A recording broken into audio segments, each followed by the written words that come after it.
again, everybody. Welcome back, everybody. Hello, everyone. Why is it so weird for me to say hi today? Why can't I just say hi? Let's get this video started. Okay, that works.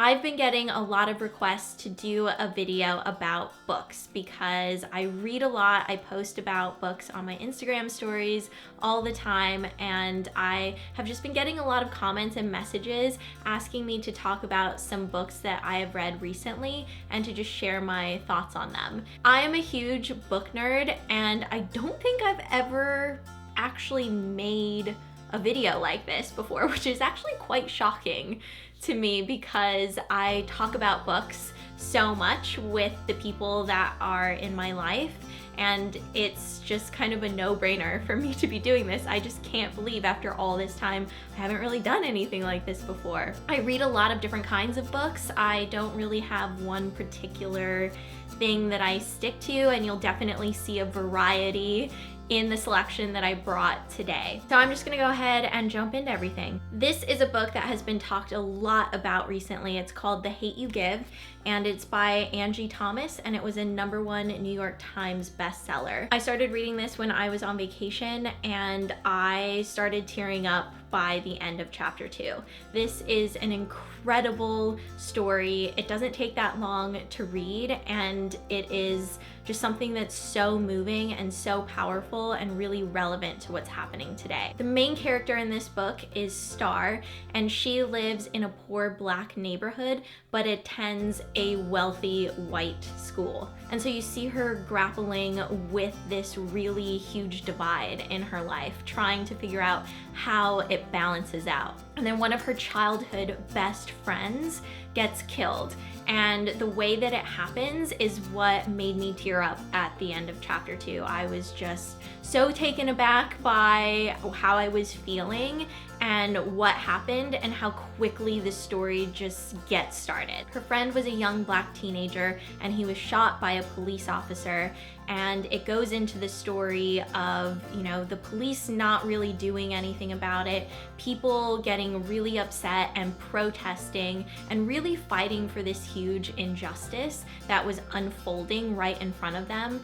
And this is something that we see pretty much every single day in our country, and I think the way that it's wrapped up into this story is just so powerful. It really, just even talking about this book gives me goosebumps because I think it's something that everybody should read. This is a young adult novel, but it is something that I, as an adult, really enjoyed. I think there are definitely young adult books out there that just have these incredible stories inside of them, and it's something that's really wonderful too, to have a younger generation read something like this and have it really resonate with them, and to teach them things like empathy and justice and how unfair things can be when you're not white. I have a tote bag here so I could hold everything. This next book is all about relationships, and it was actually recommended to me by my friend Kat, who really loved this book. It is called Attached: The New Science of Adult Attachment and How It Can Help You Find and Keep Love. So this is an interesting book. It's more of like a self-help book, but it basically lays out these different styles of attachment. In psychology, there's something called attachment theory, which essentially is about the bonds that are created when you're young. So those early childhood attachments that you're making, like to your parents or whoever is taking care of you, and how fundamental those are to you as a human being and how they carry with you into your adult life. This is kind of based on that, but it talks about attachment as an adult and how when we seek out romantic relationships, there are different attachment styles. In the book, they have 3 different types. So there's anxious, people who are often preoccupied with their relationships and tend to worry about their partner's ability to love them back. Avoidant, and these people equate intimacy with a loss of independence and constantly try to minimize closeness. And then secure people, who feel comfortable with intimacy and are usually warm and loving. It was cool because there's actually a test in this book that you can take to figure out what you are. If anybody is curious, I got secure and I wasn't really too surprised by that. I think if I had taken this test years ago, I definitely would have received a different answer, but I think at this point in my life, I just feel really secure with who I am, wanting an intimate relationship and being a stable partner for somebody. I really loved learning about the different ways that the different types interact with each other. The one thing I didn't like is how they make in the book avoidant seem like all hope is lost. At least that's kind of what I took away from it, and I just didn't like that. One thing that I really loved is how they talk about attachment. So culturally, we are typically told that you must be an independent person and be on your own, which is great, and I think that is definitely true up to a certain extent. I don't think you should rely on your partner for every single thing in your life. But I did love how they talked about two people coming together in a successful relationship where the balance was really good. When two people come together and find security and balance in their relationship, they then in turn become more independent individually in their own separate lives. They become more adventurous. They take risks that they normally wouldn't take. They become more outgoing. They're just more daring in general to strive for the things that they really want because they have that little safe haven that they can go back to. And I thought that was a really cool element of this book. Overall, I enjoyed this and I definitely learned a lot, and I think if you're curious about something like this is a really fun book to read because it is quite interactive too. I posted about this book on my Instagram stories. This is Inferno by Eileen Myles, who is one of my all-time favorite writers. It is no secret that I love Eileen Myles. I love her poetry. I also really love Chelsea Girls. That is one of my all-time favorite books. If you have read Chelsea Girls, Inferno kind of reminds me of Chelsea Girls. It's not exactly the same, but the general story of a queer female artist living in New York in the 1970s and the shenanigans and stories that unfold along the way, that's the general gist of the book.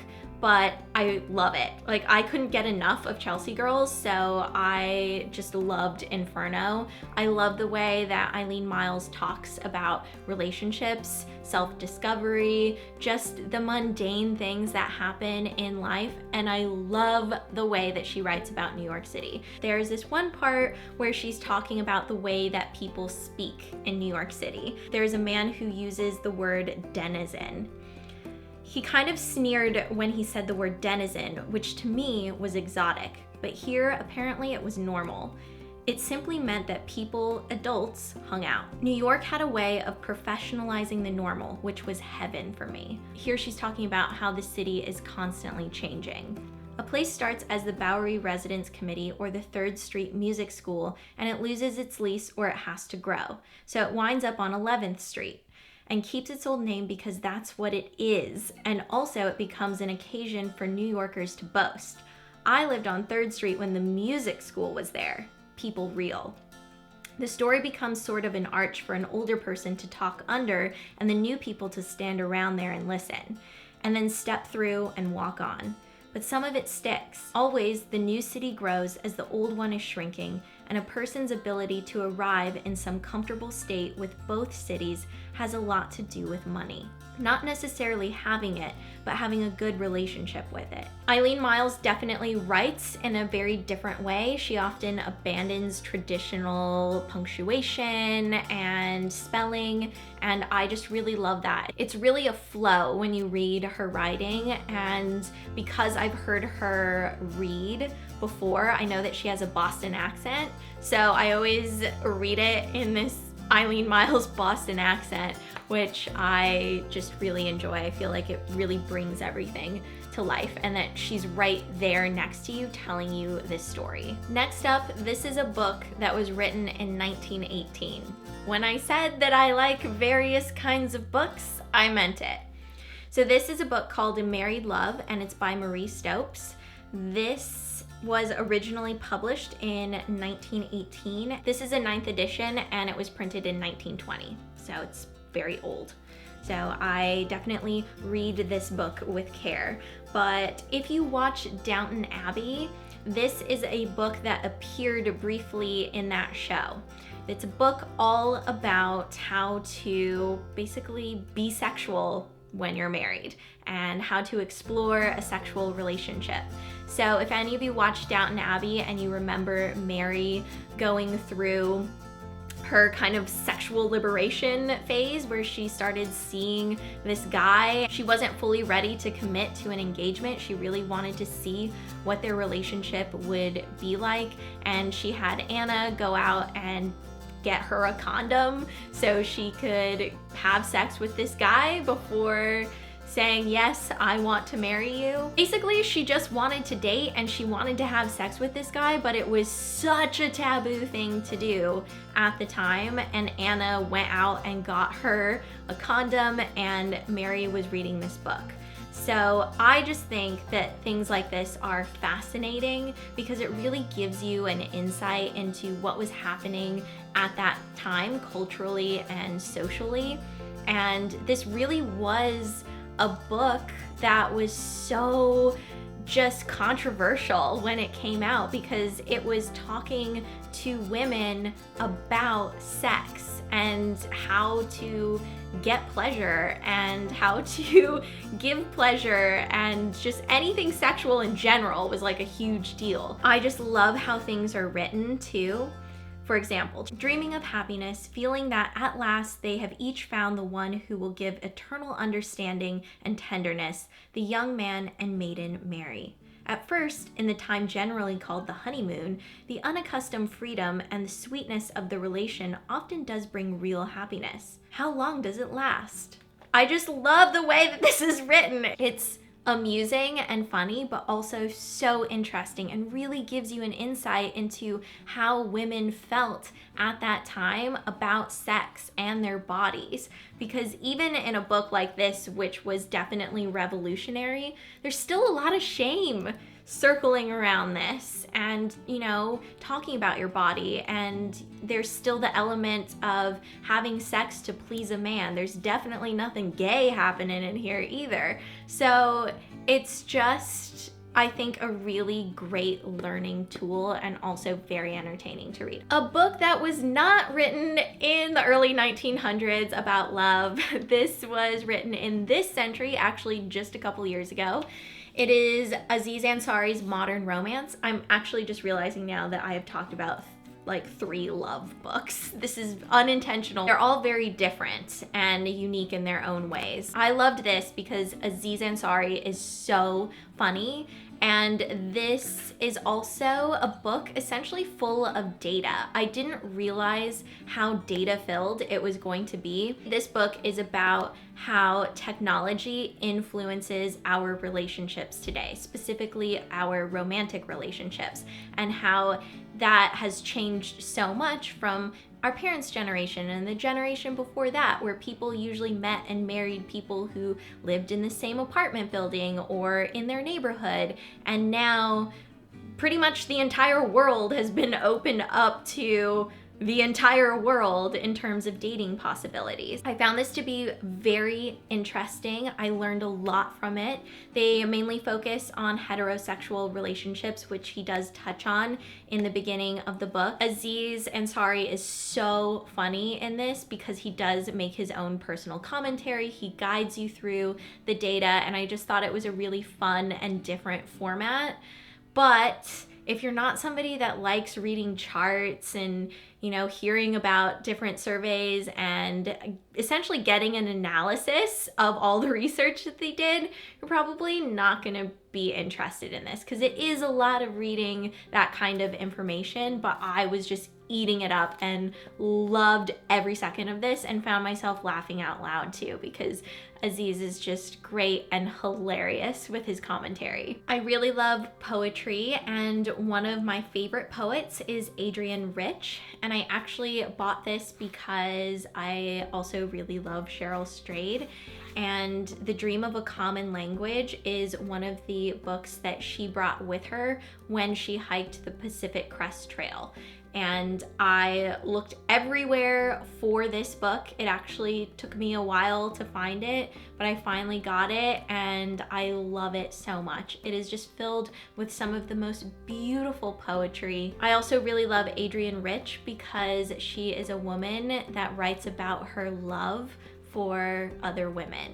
And one of my favorites, I'll actually just move over and give myself some space to put it up here on the screen, so if you want to pause and read it. I feel like in this particular piece, she's so tender and sweet, and I love the way that it makes me feel when I read it. Adrienne Rich makes me feel like I'm going on a spiritual journey when I read her writing, which I know is a very lofty thing to say, and it sounds a little bit extreme, but it really is true for me. I don't always feel that way with poetry. Like, for example, when I read poetry by Eileen, I love her poetry, but I don't feel like it's taking me on a spiritual journey.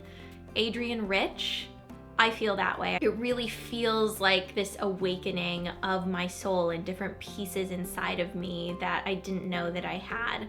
And that's why I love her writing so much. I have talked about this book before, but I really wanted to include this in here because I do get a lot of questions about, you know, books in the feminist space and what I would recommend. This is a book called You Don't Have to Like Me. I think this is a really great read. It's a book of essays written by a biracial young woman, which I really love because it is definitely something that I can relate to, and while we don't share the same mix, there are definitely experiences that biracial people share no matter what mix you are. There are just certain feelings that you experience and also things that you experience. I love the way that the author breaks down her life, her discovery of feminism, and she does it with wit and humor, and it is just such a great read. So I definitely think this is a wonderful book, especially for young women to read. I loved it. It really is a standout in terms of feminist books that I have enjoyed. I thought I would end this video by showing you a book that I literally just started last night, and it is What Happened by Hillary Clinton. I typically spend at least an hour reading before bed every single night, and I did not want to put this down. So I'm not finished with the book because I didn't stay up all night reading it. But I will say the main thing about this book is that I did not expect to get as emotional as I did reading it. And it makes me kind of nervous to read the book, especially before bed, because I'm like, do I want to dive into this emotional state right before going to sleep? But I just also am so interested in hearing what she has to say. And I love how honest this book is. Just right off the bat, you can just feel the honesty flowing off of the pages. And it is so candid. It literally starts off on Inauguration Day and what it felt like to show up as, you know, not only a former First Lady, but the opponent in this presidential election and being there at the inauguration, what that felt like to be up there so close to where she thought she was going to be taking the oath of office, but she wasn't. It is such a different look into Hillary Clinton, and I'm loving it. I really love it, and I'm so excited to see where this book goes. But I'm definitely gonna be getting so emotional for like at least the next week reading this freaking book. All right, that is it for my book video today. I hope you guys enjoyed seeing some of the things that I have enjoyed and also something that I just started. If you'd like me to do more videos like this in the future, please let me know, because like I said, I do read a lot, so I definitely get through books. And I definitely, as you could tell, have thoughts and feelings about books. Thank you so much for watching this video. If you liked it and you'd like me to do another one, please give it a thumbs up. And don't forget to subscribe to my channel because I make other videos here outside of the book world, so you don't want to miss them. I'll see you guys later, and I hope you're having a wonderful day, and I hope you get some reading in because it's always nice to read a book. Bye, everyone.